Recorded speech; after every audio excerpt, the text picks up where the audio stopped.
So there was Kathy's standing up. She's selling more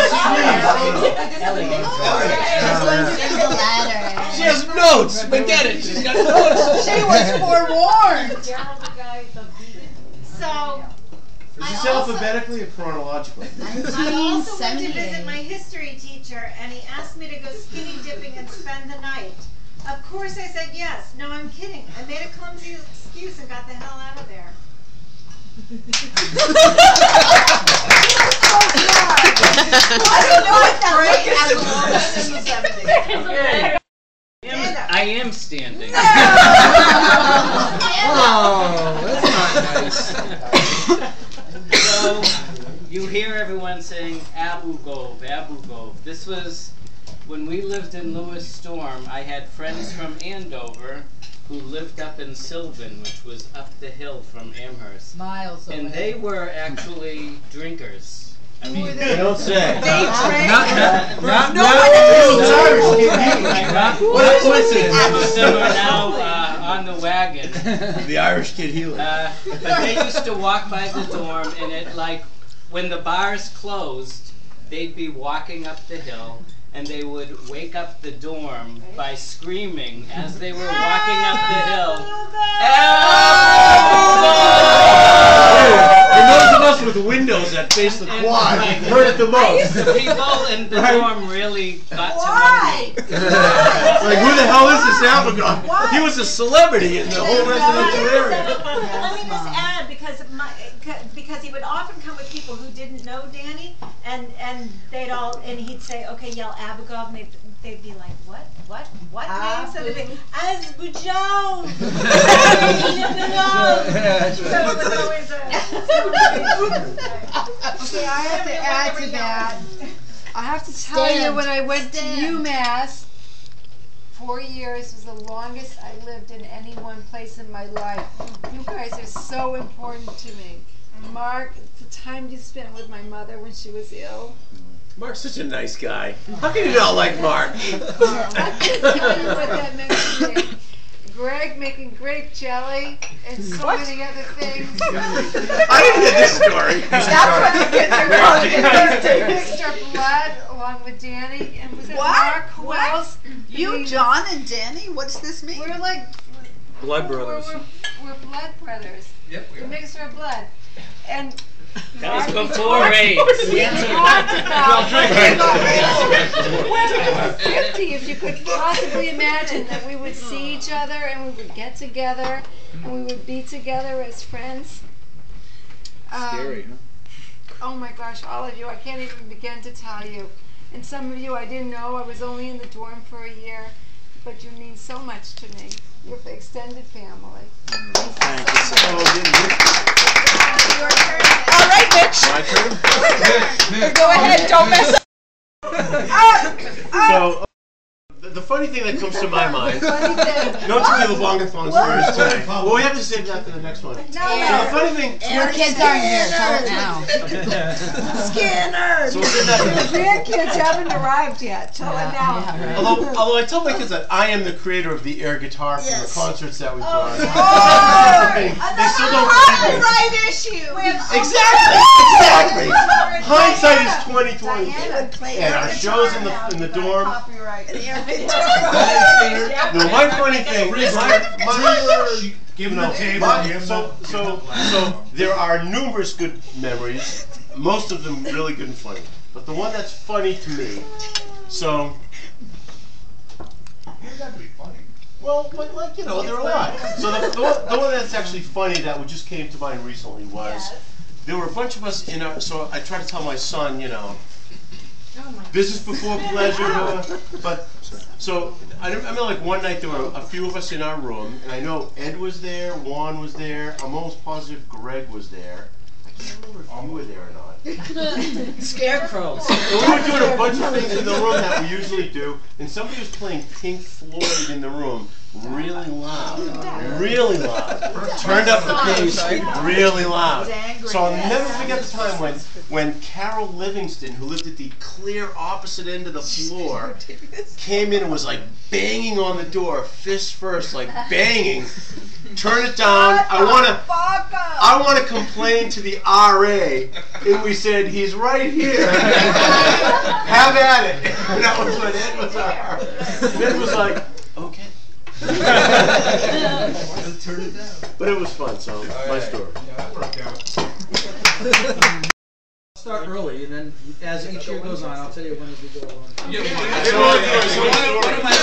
One of my earlier memories was that we had Halloween. Was a fun time at UMass.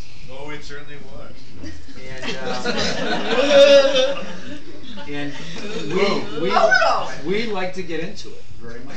Oh, yes, we did. And I remember my first Halloween. He was a girl.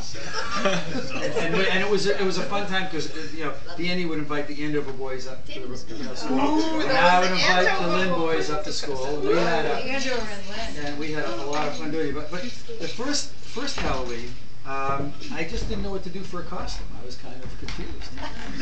And so again, I came to Sally and Sue, her sister, and asked, what, I need some help. I don't know what to do. And so they decided that they would make me up as a girl. And you loved it. I remember that. Now he's coming at You've been cross-dressing since. And that was, they made me up to look like a girl. They really. Man, He's been struggling. They never told me that before. They made me. I haven't gotten hit on me. They made me. I wore my dress. I have a picture of me. I have a dress. I look like a girl. I mean, I remember going around, outside walking around with everybody, and I was getting pinched in the butt, left and right. Good for you! And so I can appreciate what women go through. That was not fun.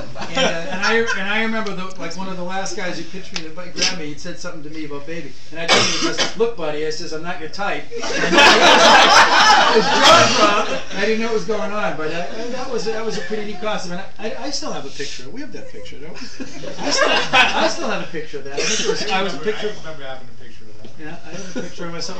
But that was a fun time. These guys did an unbelievable job of dressing me up. So that was. If I have to come up with one story of UMass, it was the time I met my husband for the first time. I was 18 years old. It was my first weekend at UMass. I was so young and naive. And I came out into the hallway. Was he wearing a dress? And these three men Roland came had the white running down the hallway. 3 men running? Streaking down the hallway.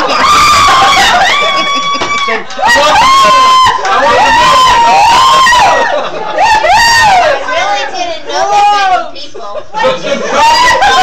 The truck picked the smallest one. Jonathan and Mark Dobb were streaking in the hallway. And they came that was like an everyday occurrence. They came down the 4th floor. Grab my towel, wasn't it? And then they went to the 3rd floor. And I was like, I remember that actually. and I guess when he got to the 3rd floor, Strangely you locked Jonathan's room so he couldn't get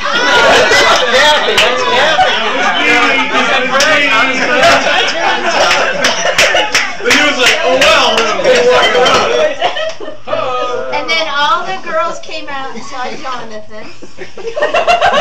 And started laughing. Why did they laugh? That was a cold day. That's the first time. It was. Is that when you fell in love with him? Had several other experiences before. Well, then I dated Mark Dobb. Just want to make that clear to everybody. Okay? But 3 years later, I ended up dating. We go back to our rooms and everything. We're like, oh no, I don't know if it's ready. And so John decided he would run down the hallway. Now, did you have a towel on or were you naked? Someone pulled the towel off. He had a Oh, towel yes. on. He ran down the hallway. Someone. A little wind, He ran right? the door knob to go in his door, and it was locked. And he did it, and then someone pulled the towel off, and he was just sitting there naked. Then all the girls came up from around it, And they all came out and just started laughing. Laughing. We laughed and That's laughed. true. Yeah. That's true. The one thing I can remember first when I came to UMass is I was mortified about the co-ed bathrooms. Oh yeah. Yeah. I just remember like going to the bathroom like in the middle of the night when no one's around because I was really embarrassed and taking a shower, and I just remember there was one time I don't know who of you It was. It was Roman. And it was one of us. But I remember I had to take the shower curtain down and go back to my and I still want Wait, it's time. We don't get it. Wait, so what did you do? Wait, so you came out of the shower and your clothes were gone. So what did you do? Yes. So The I towels. Wait, let the record show. We were on the 4th floor and you were on the 3rd floor at that time, right? You were on the 3rd floor then? Alright, we were on the 4th floor, so Yes, but some of you were on the 3rd floor. Okay? And there were no clothes when I came out. So down came the shower curtain. Went to my room. Very Tried good. to figure it out. Never I think it was Peter. Well, they're short. They're all short. Did you ever come out of the room? Oh. And I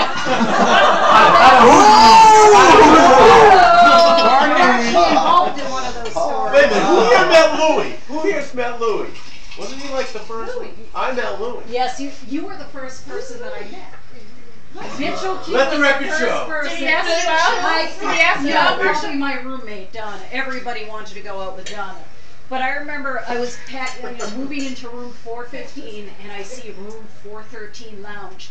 And I see Mitch, I said, wow, there's a lounge on our floor. And Mitch says, oh, that's my room. But another room story, Mark, I remember. That's true. Wait a minute. Jonathan and I, Save it for next time. we were always together, but you had one of your first interviews, Mark. You had to get changed. You had to put a suit on. And I was asleep in Jonathan's bed. And you said, oh, you can use my room. Marcia's sound asleep. But see, I was actually awake. And so I got to see Mark naked. And how was it? And she's still married. She didn't marry him. She didn't marry him. So But then one last story, I don't know if any of you guys remember it. You all went out drinking or something, and you were all listening to that crappy Southern rock music. I hated it, but I was into Cheap You're hurting Mitch. I'm sorry. You were all just with Bob Seger and Marshall Tucker, and I was into Cheap Trick. And you guys came up the stairwell singing, "Gonna raise hell, gonna raise it." Do you remember that? That was my Cheap Trick memory, yes. So, thank you. Well, you know, most of my memories from UMass didn't take place in Lewis because I was everywhere else on the campus, from the stadium to the Fine Arts Center to the cage to the Blue Wall. President director. Of course, I was being paid as an RA, so I had to show up once in a while to make sure everything was going okay. Counsel, the anorexic, the over drinking, the drug abuse, and people who had general issues that I didn't quite understand because I had no training at all. It's not like they gave you any training at all for the job. No, it wasn't. But I had inspiring leaders, so that was good. And leadership skills. But Kind and gentle. Lewis was always a tremendous refuge for me to come back from not going to classes and working at shows, where I could get out of the hectic times of non-academic work trying to get the show up, playing records in the campus center, and come back give non-qualified medical advice to people who, like Catherine, who thought I had some kind of authority that. When she had the flu and said, "What should I do?" I said, go take a sauna. We have a sauna in the basement. You're running a fever, you're dehydrated, go take a sauna. And then it's the winter, what they do in Sweden is they jump in the snow. So, on her way back from the hospital, she said, "Don't become a doctor," which I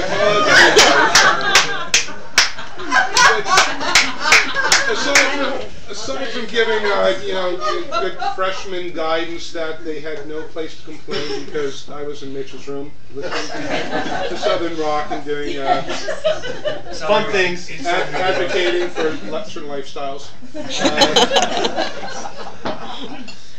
Tessa wants me to mention a memorable event where, actually it's still memorable to me. It was we had many beautiful sunny days where we'd go out in the quad. And I remember one day in particular, it was especially beautiful and sunny, and we had those great grand steps looking over the quad, and I was just stretched out, soaking in the sun, back when I would take my shirt off in public. And all of a sudden, from 3 floors up came a barrel of water. You know, it's like one of those peck and paw moments, you know, where everything happens in slow motion, and there's nothing you can do. There's just this like deluge of water coming down from 3 stories up, and just it's squarely across my body as I was Jesus Christing across the stairs. Then I got up from the stairs and said, you know, feeling refreshed. And I stood up, and there was a perfect silhouette of me on the stairs. It was so funny. There was an arm like this, a head, an arm, a body. Better than my faces on a normal condition like today, were these guys, and Barry, all laughing from those swing-out windows up on the 3rd floor, knowing that they had scored a perfect hit. It was a bullseye. And I agree. I mean, that was an experience I have experienced nowhere else.